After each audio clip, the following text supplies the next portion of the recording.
வெளிப்படுத்தின விசேஷம் 2ஆம் அதிகாரம் 25வது வசனம். உங்களுக்குள்ளதை நான் வருமளவும் பற்றிக் கொண்டிருங்கள். உங்களுக்குள்ளதை நான் வருமளவும் பற்றிக் கொள்ளுங்க. என்ன நமக்குள்ளது? ரட்சிக்கப்பட்டிருக்கோம். அந்த ரட்சிப்பை பற்றி கொண்டிருக்கணும். ரட்சிப்பை இழந்துடக்கூடாது. சரி, ஆண்டவர் எப்போ வரப்போ அவங்களாம் எப்படி இருக்கிறாங்க, நம்மளும் எப்படி வேணாலும் இருந்திருக்கலாம்னு சொல்லி உலகத்துக்குள்ள போயிடக்கூடாது. அதான் கர்த்தருடைய வேதம் சொல்லுது, உங்களுக்குள்ள என்ன செய்யணும்? வருமளவும் பற்றி கொண்டிருங்க. சொல்லுவாங்க, என்னங்க நீங்க செவிச்சுட்டே இருக்கீங்க, எப்போ பார்த்தாலும் செவம், எப்போ பார்த்தாலும் ரட்சிக்கப்பட்டன்னு சொல்லிட்டே இருக்கீங்க, அப்படிலாம் நம்மளை பரியாசம் பண்ணுவாங்க. நம்ம என்ன செஞ்சிடக்கூடாது?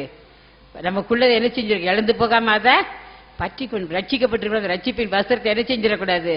கரைப்படுத்திடக்கூடாது. அல்லேலூயா. அதான் உங்களுக்குள்ள வருமளவு என்ன செய்யுங்க? பற்றி கொண்டிருக்க. என்னது? கர்த்தர் நம்ம ரட்சிக்கப்பட்டிருக்கோம், வரங்களை பெற்றிருக்கோம், வல்லமை பெற்றிருக்கோம்.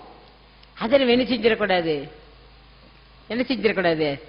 இழந்து போகக்கூடாது. கர்த்தர் கொடுத்ததை நம்மளை ரட்சித்திருக்கிறாரு, நம்மளுக்கு வர வல்லமை கிருபை கொடுத்திருக்காரு, அவர் பிள்ளைங்கிற உரிமை கொடுத்திருக்கிறாரு. அல்லேலூயா. என்ன கொடுத்திருக்கிறாரு?